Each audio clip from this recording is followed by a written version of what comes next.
Welcome, everybody, to a special edition of the Market Down podcast. I'm Nick Cummings alongside Danny Hernandez, and we are going to be predicting the results for the upcoming WWE special Crown Jewel. Now, first and foremost, we're not going to watch this because Saudi Arabia sucks.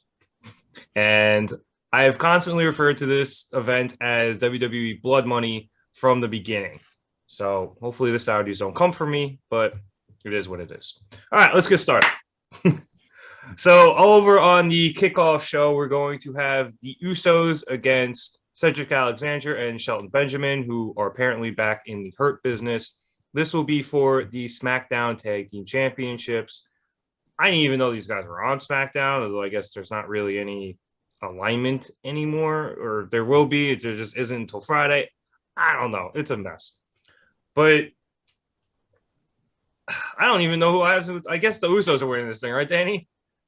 Oh, 100%. This match is literally pointless. I have no idea what is going on. Usos are winning. The Hurt Business were in a team 3 weeks ago. They're feuding. I don't want to waste more time in this match. It's literally pointless. Usos are going to win. Well, it's a pre-show, so let's keep it rolling. All right, let's get to something with a little more stakes. We have the King of the Ring and Queen's Crown finals matches. We'll start with the King of the Ring here. We're going to have Finn Balor against Xavier Woods. Now, we had just recorded our podcast, which will be coming out shortly after this, and we discussed both of these matches a lot. So we'll do a little bit again of a recap here. Danny, Finn Balor versus Xavier Woods is really interesting because of the face-face dynamic. Yes, this one is a coin flip. It really can go either way. Finn Balor's in kayfabe 100% the favorite. He is a guy who just challenged for the top title. He has been the top champion. He is higher in the pecking order in kayfabe. But Xavier Woods is the feel-good underdog story who outside of kayfabe has been pushing for not only for King of the Ring to come back, but to win it. And it's something that's gained a lot of internet support. It's got a lot of backing on social media. So it's really interesting. I can't quite tell this one. I was saying on our podcast that I could see Finn turning heel off the back of this. And then I believe it was you or James that said that he can jump right into a feud with Big E based off that. And there's so much that can come off the back of this. And this one is a toss-up. I wish it was on a regular pay-per-view so I can be excited about it. But I think I'm going to pick Finn. I'm not sure on it. Like I said, it's either way, but I'm just going to take Finn. I think I'm going to go Xavier here. I know they've been protecting Finn a lot since he's gotten back, and this would be another high-profile loss. But I don't think Finn necessarily needs to be King of the Ring. Where not that Xavier does either, but I think he benefits more from it, at least, especially in the short term. Because both James and I mentioned that we think Finn's going to move on to a title feud with Big E in the near future. And he doesn't need to be King of the Ring to do that. So I think I'm going to take Xavier here in a bit of an offset. Let's move on to the Queen's Crown final. Zelina Vega against a surprising Doudrop. I don't understand why Doudrop's here, but she is, and this is what we're dealing with. I think this is another one where it's Zelina, right? Yeah. I don't think it's cut and dry, Zelina, but I think that's what they're going for. And you couldn't see that when this tournament started. It wasn't clear that they're kind of doing this for Zelina Vega to have an accomplishment. But now that we're here, it's like, oh, this is clearly what they've been doing. They're like, hey, sorry, we fired you. Here's a whole tournament for you to win. Doudrop is good, and I can see her winning. I'm like 60-40 leaning towards Zelina. But I just, like I said at the podcast, I don't think there's anything to do with Doudrop as queen. I don't think there's any length in that, whereas Zelina can ride this for months and months, and it should be entertaining It's sad that this match is happening in Saudi Arabia, where the crowd will not care. They barely care about the good matches they get. They're not going to care about this match that's definitely going to go under 3 minutes. Yeah, I think I probably have it more 65-35, Zelina. I could see Dewdrop winning, and then she's more of the, like, she's like a bouncy, if I combine two words there, bouncy, funny queen for like a month or two, and then it just falls by the wayside. You're right. Zelina could ride that out for months. Like, she could have a Baron Corbin-esque run being queen. Like, she comes off as someone who should be wearing that crown and rocking that scepter and sitting on a throne. So I think she makes a lot more sense in terms of character development, but who knows? Maybe they're trying to give Dewdrop an early big win, and we'll see where they go from there. They can just quit. I just hate the way we got here. Like, I'm fine with Zelina winning, but I hate the way we got here. Yeah, agreed. All right, moving on here. Mansoor versus Mustafa Ali. This one's intriguing. I really like Mustafa Ali. I think he's been done dirty a lot in WWE. He actually cut a very good promo on WWE Backstage. If you haven't seen it, I highly recommend watching it. It's like a half shoot, half work, and it's perfect. Mansoor, though, hometown favorite, if I'm not mistaken. I believe he was that signee at one of the very early Saudi events where they brought him out saying, hey, this is the first, one of the first Saudi signees that we're going to have. And he's come a long way. So I haven't seen much of this feud, but it's been pretty funny on Twitter. I think they're going to give Mansoor the win here, being the hometown guy. Yeah, no, 100%. He's winning this match. I actually kind of care about this the most on the show, but not in a way that I think it's unpredictable, just in the fact that, honestly, Mansoor, I hate that this match is happening because Mansoor and Mustafa Ali were actually a very interesting tag team, and there was so much potential there, and there's so much good story to be told, and they just threw it away because they had to have Mansoor have a big win in his home country, which, hey, it's great that WWE breaks their fucking beat you in your hometown rule when they're kissing up to people paying them a shit ton of money. But like, this is upsetting, honestly. Mustafa Ali deserves so much better. Like, I love that we got Kofi Mania, but man, like, a lot of that was supposed to be Ali, and it's a little sad that he has fallen so far from something that he had no control over. Yeah, he actually brought that up in that promo I mentioned. That was something he mentioned along with a couple other times where he just was supposed to be afforded opportunities and wasn't. Again, I highly recommend watching that. But Mansoor? Yeah, 100%. No doubt. All right, we're in agreement there. Next up, RK Bro versus AJ Styles and Omos for the Raw Tag Team titles. Isn't this like the 5th time they've done this? Like, I feel like this feud's been going on forever. It feels like it has, especially because a lot of the feud was when Randy Orton was gone for like 6 weeks, and it was just Styles versus Riddle over and over and over. That sounds like Raw. Yeah, but RK Bro for the win.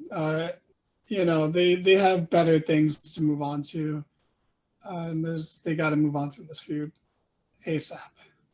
Yeah, I don't think they're ready to split RK Bro up yet, and I imagine they're not going to do that until they lose the titles. And it seems, I was going to say something about Styles and Omos, but I genuinely have no idea because I don't watch Raw because it sucks. So I don't know. Maybe Omos is coming a bit more into his own as he keeps working with Styles. So I think they benefit more from going to do other things than just constantly fighting against Randy and Riddle. So I'm going to take RK Bro as well. And hopefully these two teams can never see each other for a very long time. All right, finally a match I kind of give a shit about. Edge versus Seth Rollins in Hell in a Cell. This has been a hilarious build-up. Seth breaking into Edge's house, I thought was funny as shit.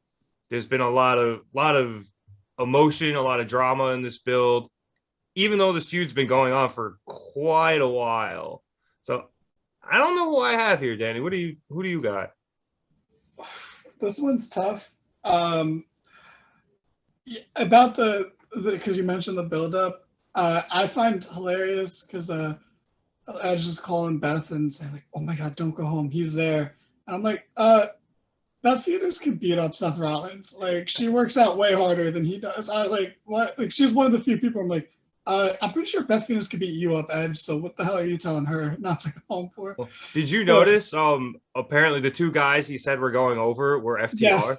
yeah, it was a very nice detail that only Edge can get away with throwing in like that. But yeah, the feud has been going on a long time, but it has been spread out a decent amount.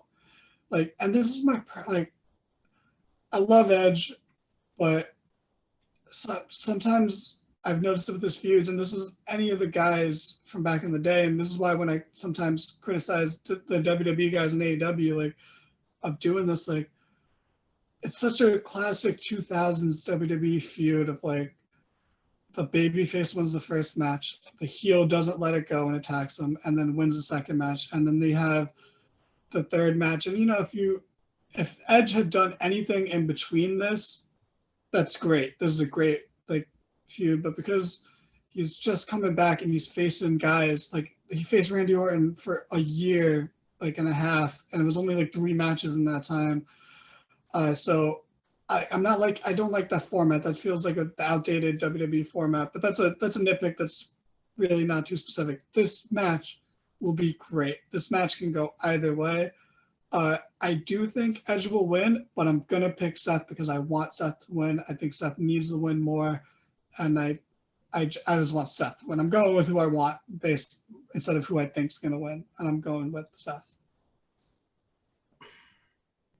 For me, this is one of those matches where I'm trying to decide what holds more weight. Edge wanting to put younger guys over, or WWE wanting to put over legends in Saudi Arabia. Oh yeah, damn, yeah. Which I think is going to happen a lot, become a big debate in the match we're going to discuss next too. But oh man, it's tough. I think I'm going to take Rollins here because I think he benefits more from the win than Edge does. Edge obviously doesn't need wins. He's Edge. He's fine.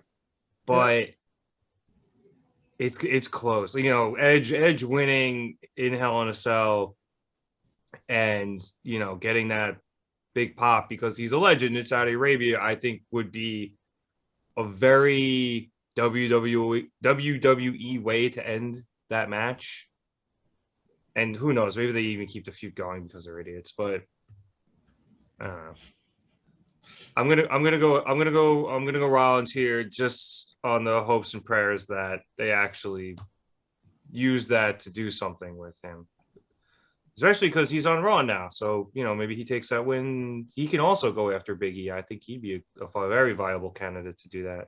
Yeah, he would. They have a lot of good opponents potentially lined up for Big E. See, sometimes the draft works out, kids. All right. Yep. So now the other match I just mentioned, Goldberg versus Bobby Lashley, in a no holds barred match. Now these guys fought already, and it ended with a Goldberg injury, and I believe it was in kayfabe, but still. And now they're doing it again, and well, we're getting, you know, 2 big muscle men slapping meat, but one of them's almost 60. So what do you think, Danny? Because I think maybe Goldberg wins this because he gets his win back and it's Saudi Arabia, but I don't know. I really don't care about this match. Yeah, me neither. I'm over Goldberg. It's so crazy because when they brought him back in 2016, it was phenomenal. Like it was great. I was so impressed. And now I'm just like, stop! Like please stop coming back. It's kind of not worth it anymore.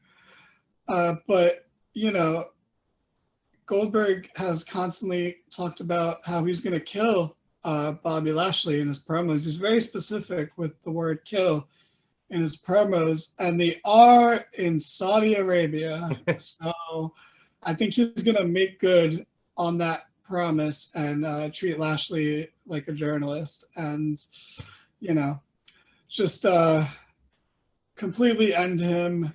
In Saudi Arabia, The Undertaker has won a tournament he wasn't even in. Yeah, it might as well be Goldberg. It doesn't matter, so it'll be Goldberg. You're gonna get us killed. You said you started by saying you hate Saudi Arabia. I know, but so I was like, oh, cool. The government of Saudi Arabia. Let's be specific here, but all right. Yeah, absolutely. Jesus. Okay. I was just gonna make a joke that last time he was in Saudi Arabia, he almost killed Undertaker. It was a much clean. I mean, and he did. I'm just hoping everyone gets through this match safely because I think Goldberg probably should. Like the dude's still yoked for however old he is. Oh, yeah, he's in great shape. Yeah, I get it, but cardio could use some improvement. Yeah, but he can't go like he used to, and hopefully he doesn't drop Bobby Lashley on his head trying to do a jackhammer. I'd actually argue that he can go more than he used to. He just never wrestled long matches back in the day. So but at least he can lift people.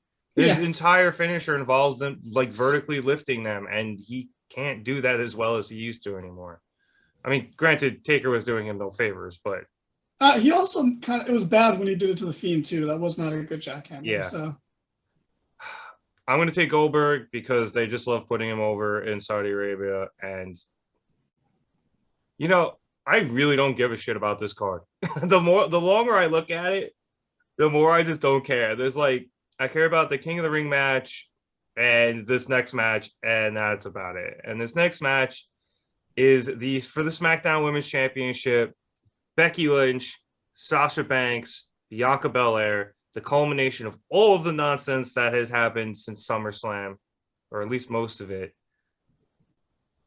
I want to pick Becky just because, we're both Becky marks, but I genuinely don't know what they're doing here. Yeah, it's not entirely cut and dry or set in stone. It's very up in the air. Like, I honestly think Sasha's there to take the fall, but Agreed. Because she's the only person on SmackDown in the match, she could win it.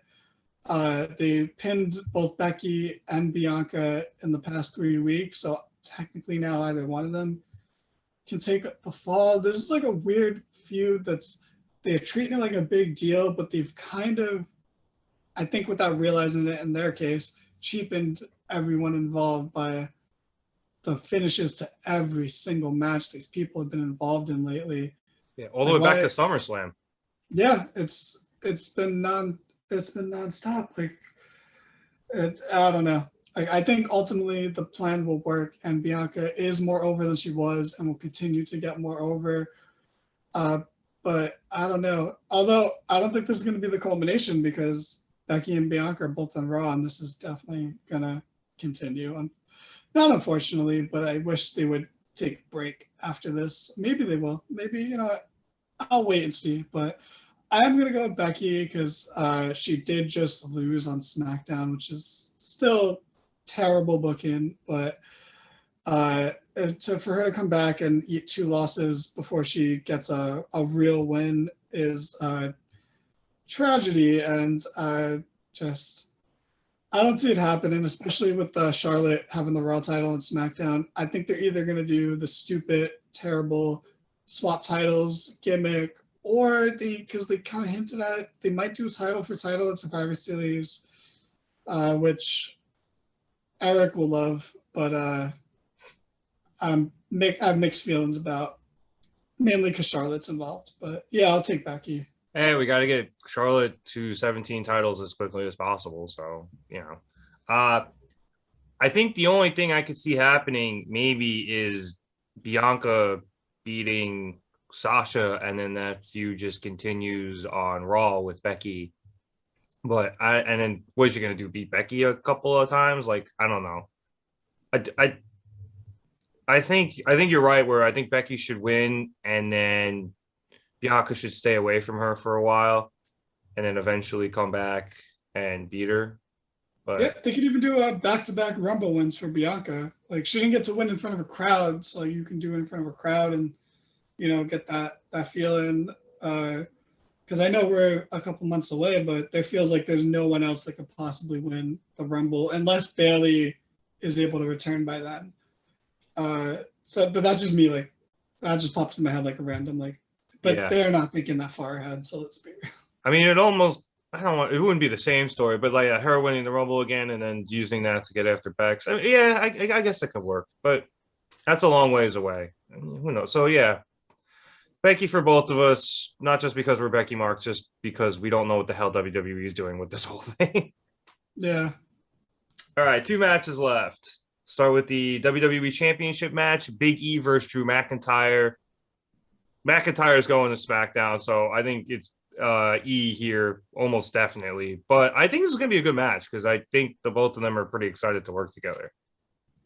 Yeah, you can tell the way they're acting in their promos. Not even like what they're saying, but like their body language to each other while the other person's talking. Like it seems like they're enjoying it and having some fun. And it's just a good win for Big E to establish himself. And I'm not a fan of beating people just because they're going to the other show because it's all the same world. So it's like, what do you think people don't watch the other show and they didn't see that person? Like, it's their weird logic coming into play once again. But in this case, I think it's the right thing because you're really establishing Big E, who needs to be a couple of big names because, who knows how long Big E's title reign is going to be. So you got to give him as many big wins as possible while you can.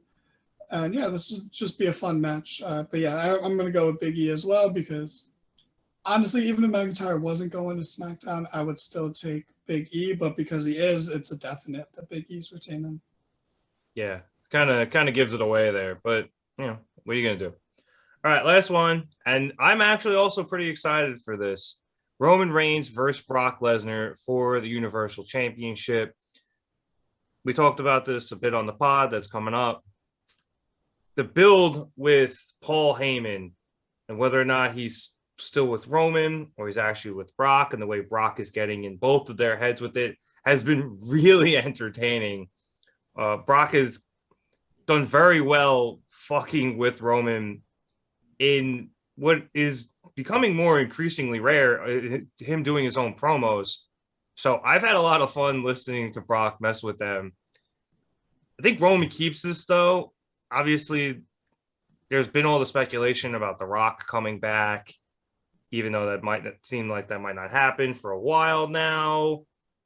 There's a lot going on, but I think Roman isn't, or excuse me, I don't think they're ready for Roman to give up the title yet. So I expect shenanigans, and I expect Roman to win. Yeah, I'm there with you. I really don't want to be that guy because I'll give Reigns all the props in the world for changing his character and doing something good and interesting. But I'm not into this feud right now, and it is just a right now thing. If this was the feud going into Mania, I think I'd be more into it. But the fact that it's on a throwaway show, I'm not super into it. Also, I don't want to see them wrestle ever again. Like ever again. I don't care that the face heel dynamics have swapped. It's a match I couldn't bear. So I went to a concert on the day of WrestleMania 31 because I was like, oh, I'm not watching the show live. Thank God I didn't because I didn't have to suffer. I mean, I still kind of suffered through the match because I just had a feeling. I didn't have it spoiled, but I had a feeling that Seth was going to cash in. But it's like one of those things. I'm still not into Roman matches. I don't want to hate on him too much because he's doing good work, but I still need a little more before I can get super invested into what Roman's, especially now that there's no clear signs of who's going to beat him. I just can't see an exciting near future for Roman, but I do think he beats Brock and then he moves on. So what? I don't know. Like, that's the only reason I could see Brock winning is because I don't know what Roman does next. But it's also pointless if Brock's the person to take the title off Roman, because then it feels like all of this was for nothing. So I'm going to pick Roman. I don't care about this match. The story's been good, though. But I just don't care. Yeah, I'm almost more intrigued to see what happens with Paul Heyman than I am to see the match itself, Yeah. which I think speaks volumes. But I almost, at this point, I feel a lot of times that's what gets me into WWE matches. Like, if I want to see one, it's just because I want to see what ends up happening. I don't care about like the actual match itself, like the physical wrestling part of it. No.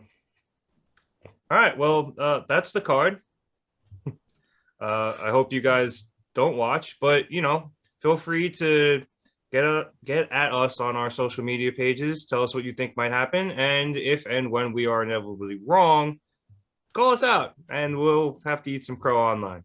Oh, you know what? Let me ask you real quick for you. Who do you think gets the biggest pop? Mansoor. It's his country. Yeah. All right. Well, let's exclude Mansoor. Then who's getting the biggest pop here?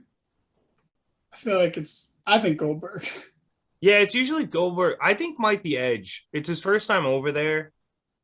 I'm curious with Edge because it's like he has the nostalgia factor, but he wasn't top guy he doesn't have that top guy nostalgia until later on. It's interesting with Edge. I'm very curious to see the reaction he gets over there. Yeah, I think Goldberg's also a good call, and Brock usually does pretty well over there because Brock is known all over the world, not just because of wrestling, but because of UFC as well. Yeah. So, yeah. All right. Well, like I said, thank you everybody for watching. Be sure to check out all our social media stuff down below. Like and subscribe to the channel. Appreciate that. For Danny Hernandez, I'm Nick Cummings. I almost got our name backwards. Don't watch Crown Jewels or you'll be a crown fool. Good night.